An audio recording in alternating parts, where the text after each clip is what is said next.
Bismillahirrahmanirrahim. Assalamualaikum warahmatullahi wabarakatuh.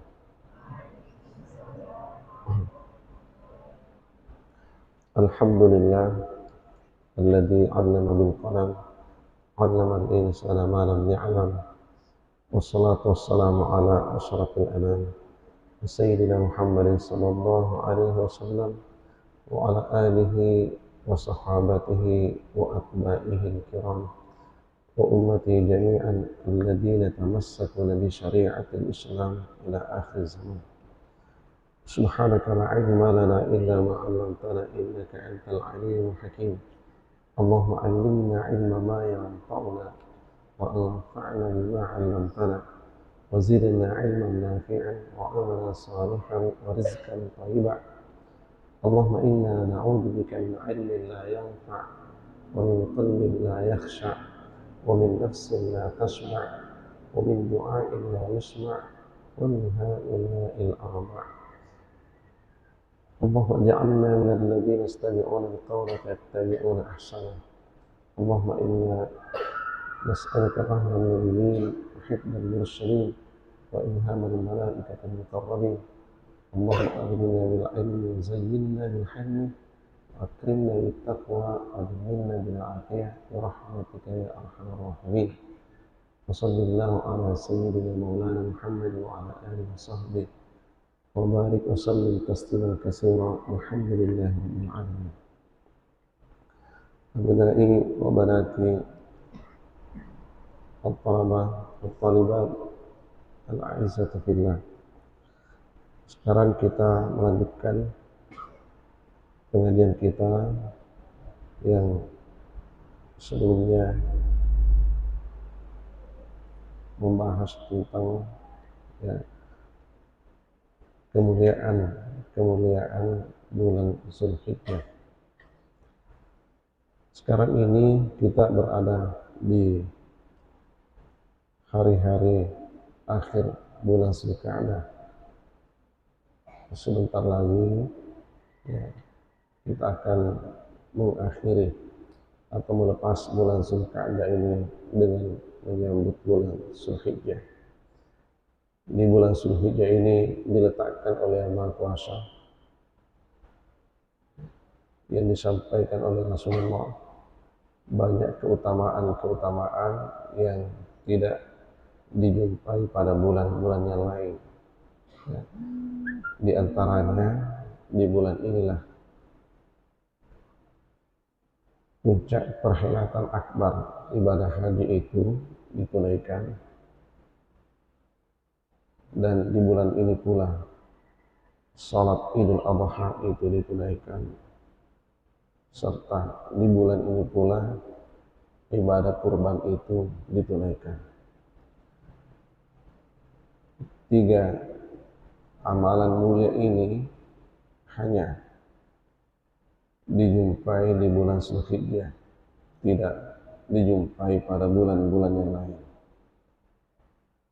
Bagaimanapun mulianya bulan suci Ramadan, maka 3 amalan ini tidak dijumpai di dalam bulan Ramadan.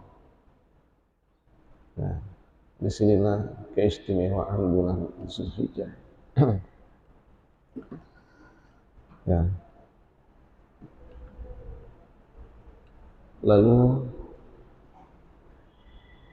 sebelum kita menyambut bulan Zulhijjah, Rasulullah sallallahu alaihi wasallam ada menyampaikan hadis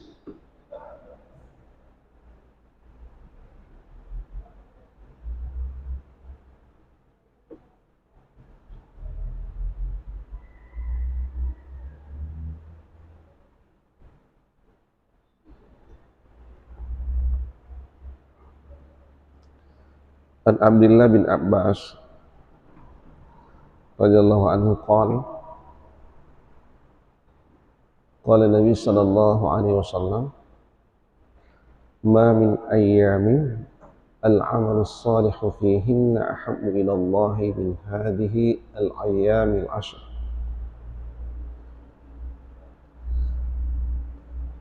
Tiadalah hari-hari di mana amal soleh di dalamnya itu lebih dicintai oleh Allah daripada hari-hari yang ke-10 ini.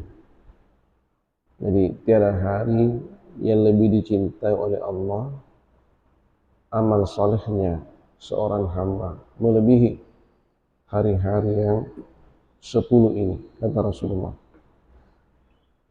Lalu hari yang 10 itu yang dimaksud adalah hari pertama sampai hari ke-10 bulan Zulhijjah, atau sepertiga yang pertama dari bulan Zulhijjah, 1 sampai 10. Nah, ini hari-hari. Itulah sehingga ya kita mendapatkan penjelasan dari Anti Gurita bahwa di dalam 1 tahun hari-hari yang termulia itu adalah hari pertama sampai hari ke-10 bulan Zulhijjah. Sebagaimana malam yang termulia adalah malam 10 terakhir bulan Ramadan, al-ashrul awakhir min Ramadan. Ya, ini sudah seimbang ini. Ya. 10 terakhir bulan Ramadan itulah malam yang termulia di dalam setahun. 10 pertama bulan Zulhijjah itulah hari termulia di dalam 1 tahun. Maka dapatkanlah kedua-duanya. Ya. Jadi 10 yang pertama bulan Zulhijjah ini kalau dikatakan itu yang termulia, kemudian kemuliaannya di mana amal saleh itu sangat dicintai oleh Allah, melebihi kecintaannya kepada hari-hari yang lain. Namun di sini tidak disebutkan kelipatan pahala itu sampai berapa kali lipat. Berbeda bulan Ramadan. Ya. Banyak riwayat yang kita temukan ya, disampaikan kelipatan pahala ya, dari 10 menjadi 70, 70 menjadi 700.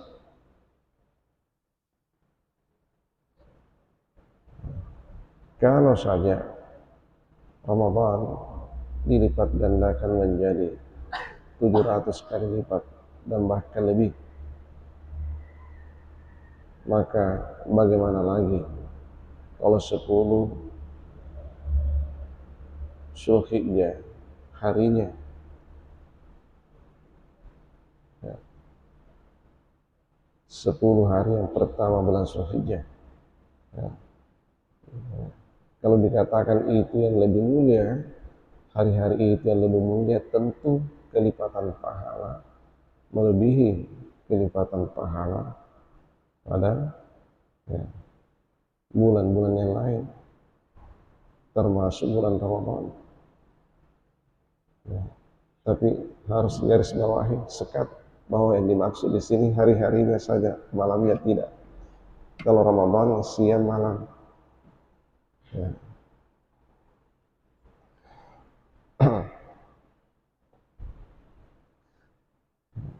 Lalu ada di antara sahabat yang bertanya, qalu ya Rasulullah, wala al-jihadu fi sabilillah.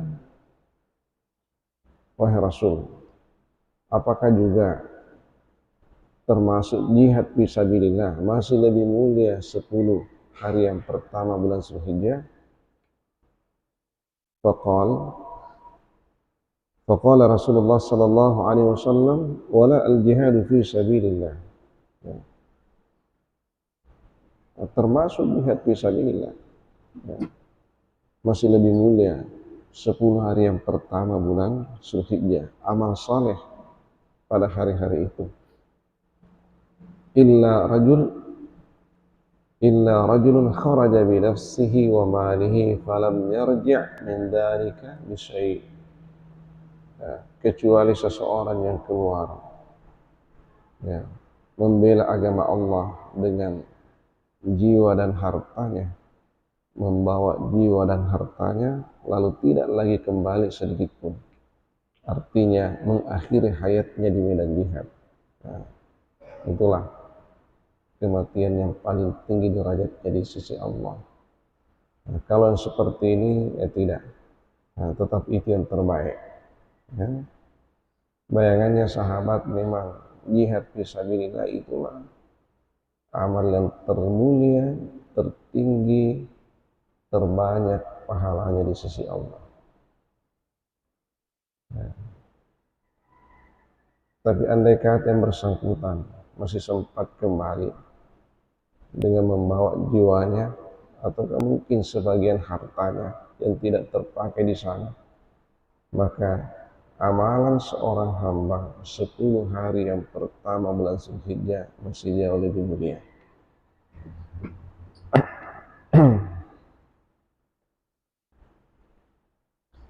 Ini hadis riwayat Al-Bukhari.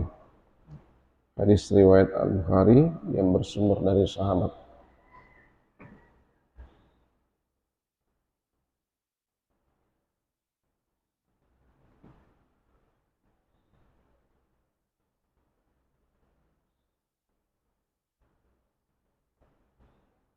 Abdullah bin Abbas radhiyallahu anhu.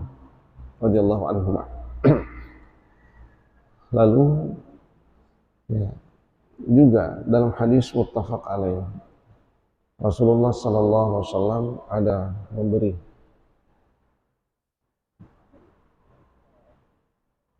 warning, ya, peringatan kepada orang-orang yang mau berkurban. Ya, idza ra'aitum hilal dzil hijjah wa arada ahadukum an yudhhiya falyumsik min ash'arihi wa adfarihi hatta yudhhiya. Siapa saja di antara kalian yang melihat bulan Zulhijjah. Jadi di sini menggunakan lagi idza ra'aitum, melihat. Jadi ini disinilah kita baca dengan jelas ketika berbicara tentang pergantian bulan itu selalu menggunakan ra'a atau syahidah, menyaksikan atau melihat. Nah, ini semua dalil-dalil yang dijadikan pijakan oleh ulama kita kenapa pergantian bulan itu selalu ya, ditetapkan dengan penglihatan, bukan perhitungan. Kalau perhitungan jelas masuk, ya. Munculnya bulan itu sesungguhnya diakui bahwa bulan muncul, yang persoalan kelihatannya, ya. Persoalan kelihatannya. Nah, jadi kalau ya dikatakan bahwa ini kita yakin bulan sudah muncul, dan yang muncul itu adalah bulan yang baru. Nah, ketika bulan yang baru muncul itu artinya pasti bulan yang lama itu sudah, karena tidak mungkin 2 bulan, ya. bulannya ahli hisab dengan bulannya ahli ru'yah sama saja.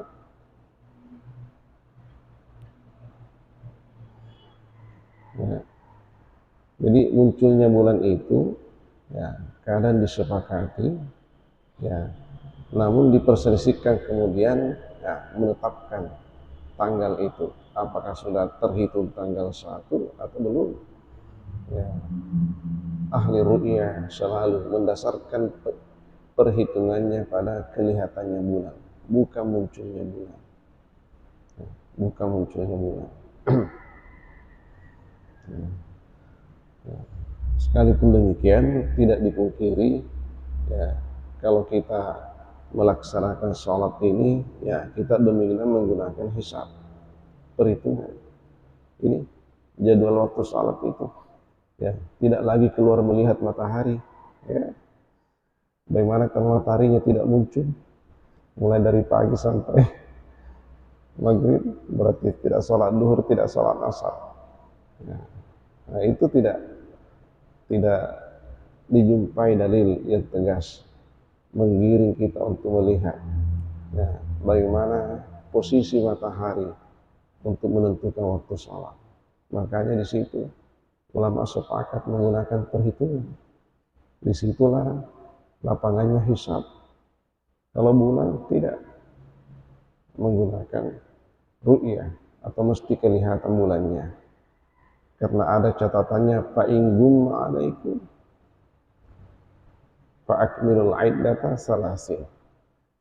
Nah, ketika ada awan yang tebal, embun yang tebal yang menyebabkan bulan itu tidak bisa terdeteksi oleh penglihatan, maka cukupkan bilanganmu 30. Itu solusinya itu. Fa akmilul iddata salasin. Nah, ini yang menguatkan pendapat ulama kita. Dalam hadis ini yang terkait dengan kurban, ini Rasulullah kembali menyampaikan dengan bahasa yang sama. Idza ra'aitum hilala dzil hijjah, itu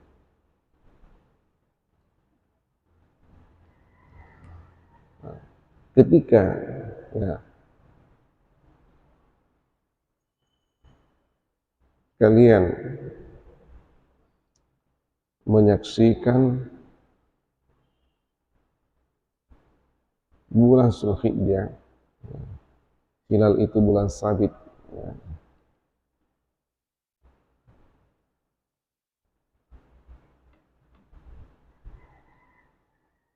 Ya.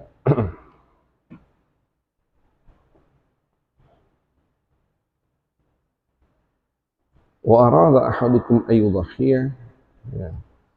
Lalu salah seorang di antara kalian ya, ingin berkurban. Nah, jadi ini isyarat bahwasanya sedapat mungkin niat untuk berkurban itu ya dijatuhkan sebelum masuk bulan Zulhijjah. Ya, niat untuk berkurban sedapat mungkin dijatuhkan dalam hati sebelum masuk bulan Zulhijjah. Apa sebab? Ya, setelah masuk bulan Zulhijjah nanti sudah ada sunnah di situ yang sedapat mungkin dilakukan. Ya. Terus falyumsik an ash'arihi wa azfarihi. Maka hendaklah ia menahan untuk tidak mencukur bulu-bulunya dan tidak menggunting kukunya. Bulu-bulunya siapa? Dan kukunya siapa?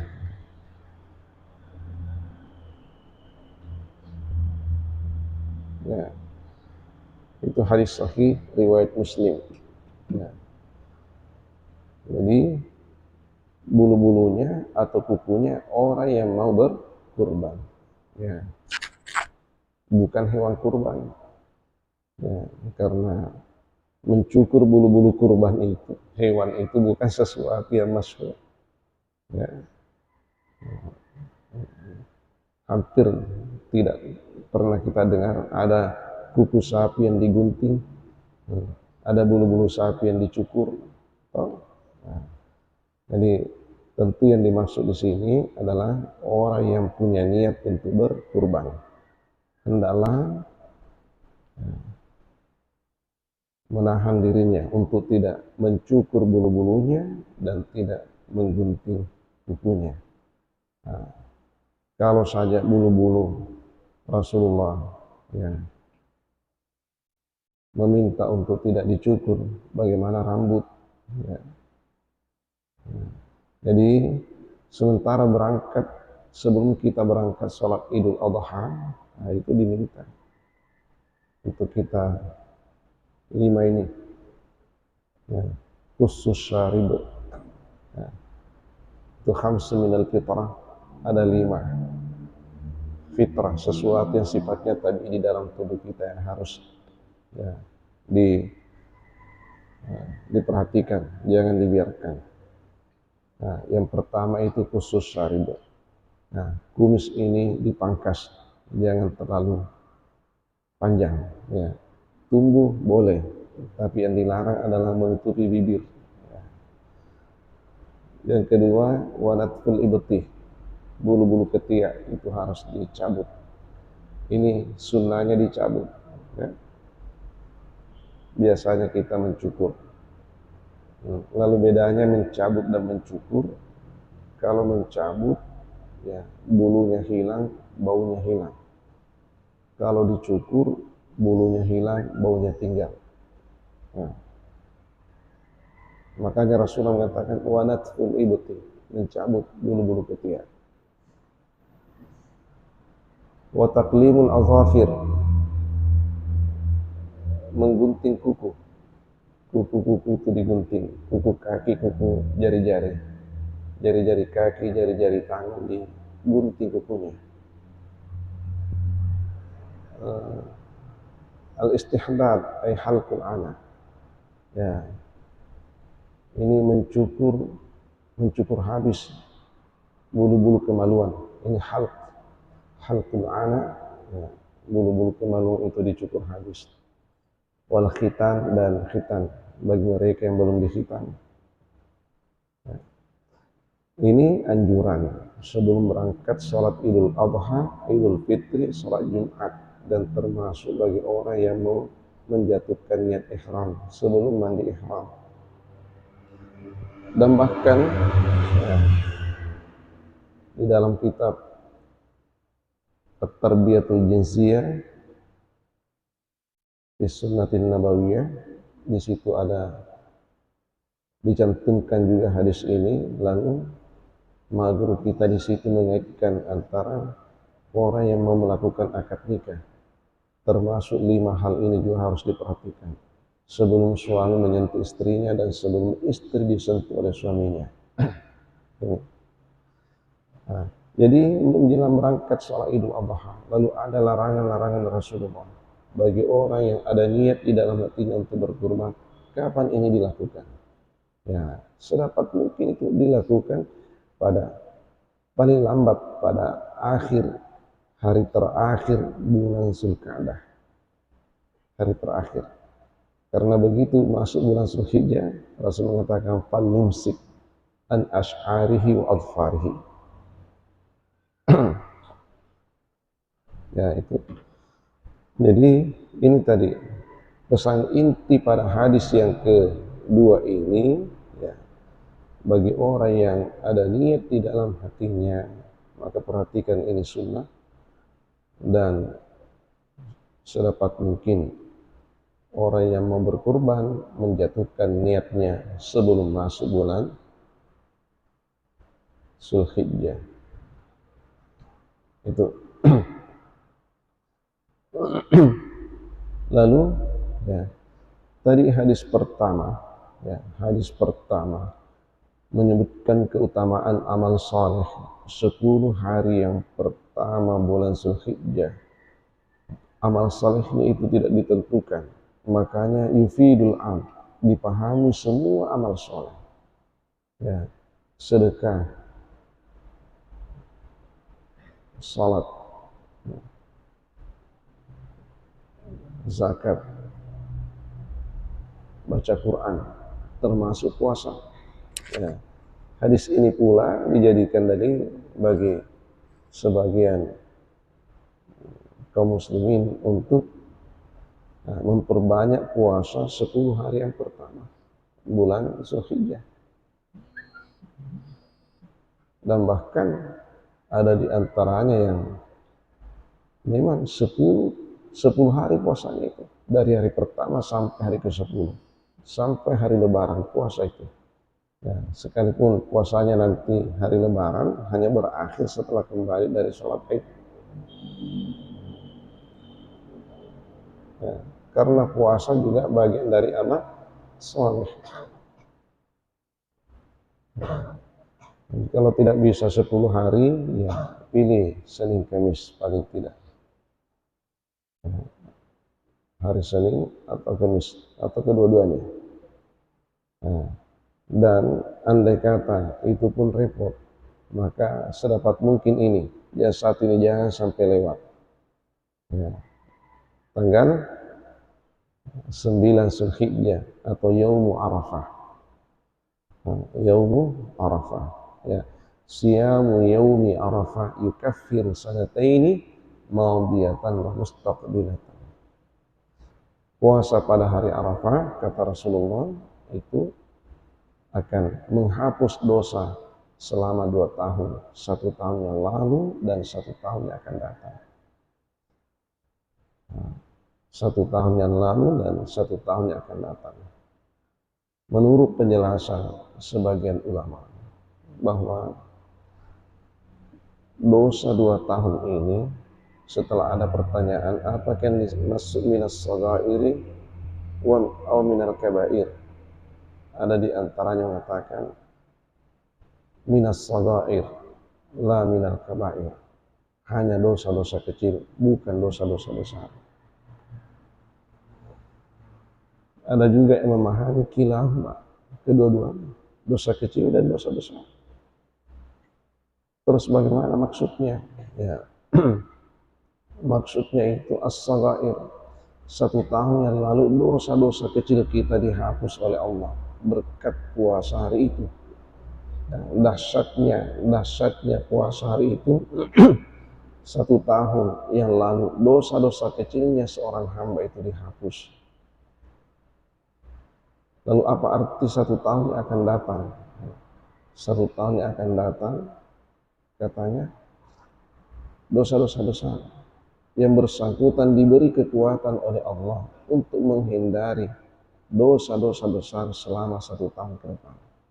Puasanya itu menjadi kekuatan baginya, menjadi benteng baginya, menjadi perisai baginya untuk tidak melakukan dosa-dosa besar selama 1 tahun. Itu artinya dosa-dosanya diampuni, kekuatannya ditambahkan untuk melawan syahwatnya sehingga tidak terjatuh dalam perbuatan nista dan maksiat selama 1 tahun ke depan. Jadi puasa itu adalah kekuatan untuk melawan syahwat yang mengantarkan seorang hamba terjerumus ke dalam perbuatan nista dan maksiat. Ya, kalau betul-betul berpuasa ikhlas karena Allah sesuai dengan tuntunan Rasulullah, maka puasanya itu maksimal, menjadi kekuatan baginya untuk menghalau dirinya selama 1 tahun ke depan sehingga terjaga dan terpelihara dari perbuatan nista. Itulah arti dosanya diampuni selama 1 tahun ke depan. Ini hebatnya ulama kita memahami sesuatu yang kita tidak pahami orang awam ini. Nah, kalau hanya melihat arti teks, seolah-olah kita terpancing mengatakan, waduh, hebat ini. Ya, 1 tahun ke depan diampuni dosanya berarti gratis melakukan dosa. Wah, ini pemahaman yang bahaya. Ya, pemahaman yang bahaya. Makanya ya, orang awam ya, tidak diizinkan untuk memahami hadis tanpa dituntun oleh orang alim.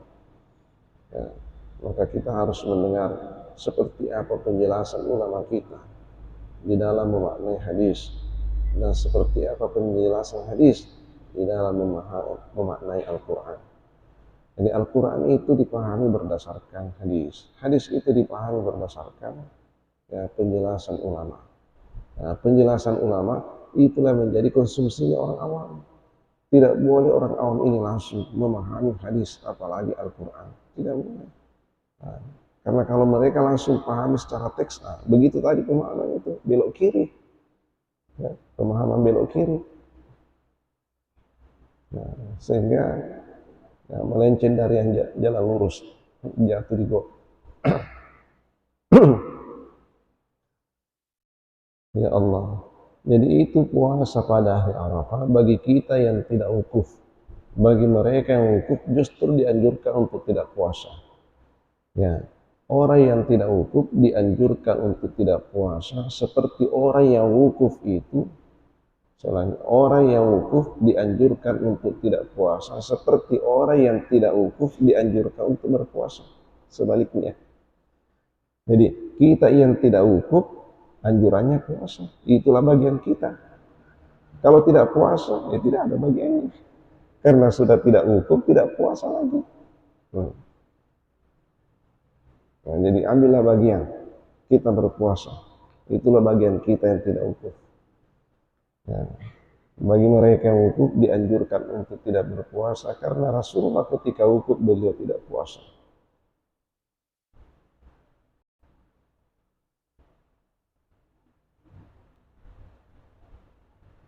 Subhanallah. Ya. Semoga Allah juga merezekikan kita semua untuk wukuf di padang Arafah. Ya. Semoga di dalam hidup ini kita semua mendapatkan rezeki untuk wukuf di padang Arafah berkali-kali, berkali-kali, berkali-kali. Jadi andai kata ada orang susah berpuasa karena beberapa hal atau mungkin karena uzur, ya 10 hari yang pertama susah berpuasa 10 hari, pilih Senin Kamis juga susah, khusus 1 hari itu di bulan di hari Arafah juga susah. Bagaimana? Maka ada puasa yang sangat singkat, ya jangan sampai dilewat, ya. Puasanya apa itu? Ya, ini kebiasaannya Rasulullah ketika Idul Adha berbeda dengan Idul Fitri. Idul Fitri Rasulullah berbuka dulu baru berangkat salat Id. Kalau Idul Adha justru Rasulullah ketika itu imsak, ya, tidak makan dan tidak minum. Ya, beliau mencicipi, ya, beberapa butir kurma, ya, sebelum berangkat salat subuh. Ya, jadi sebelum berangkat salat subuh, ya, setelah salat subuh kembali bersiap-siap untuk berangkat salat Idul Adha. Setelah usai menunaikan salat Idul Adha, tidak ada yang pertama kali dilakukan oleh Rasulullah kecuali langsung menyembelih hewan kurbannya, dan setelah beliau menyembelih hewan kurbannya, lalu beliau mengambil hatinya, lalu dimasak hatinya itu, kemudian berbuka dengan daging kurbannya. Itulah sunnahnya Rasulullah. Ini sunnahnya Rasulullah yang susah kita ikuti, karena harus sembelih sendiri daging hewan kurbannya, ambil hatinya, masak, berbuka dengan hatinya itu, sembelih hewan kurbannya. Subhanallah. Jadi ini puasa yang paling pendek, ya, hanya sekitar 1/4 hari saja. Begitu kembali dari sholat Id, nah, langsung berbuka. Jangan tahan-tahan puasanya. Siapa tahu puasanya itu sampai maghrib. Ya, jadi ini puasa tidak boleh melewati duhur, tidak boleh. Begitu kembali dari sholat Id langsung berbuka. Ya, itu sunnah. Ini puasa yang paling pendek. Ya, minimal ini yang dilakukan bagi orang yang tidak kuasa untuk berpuasa. Minimal itu, ya. Wallahu a'lam bishawab. Insyaallah besok lagi kita lanjut. Ya, karena Anda Gurita sudah berangkat ke Mangkoso sebentar sore, kita doakan beliau semoga selamat berangkat dan kembali dari tanah suci hingga bersua dengan kita semua kembali, insyaallah. Bismillahirrahmanirrahim. Alhamdulillahirabbil alamin. Wassallallahu ala sayyidina Muhammad wa ala alihi washabbihi ajma'in.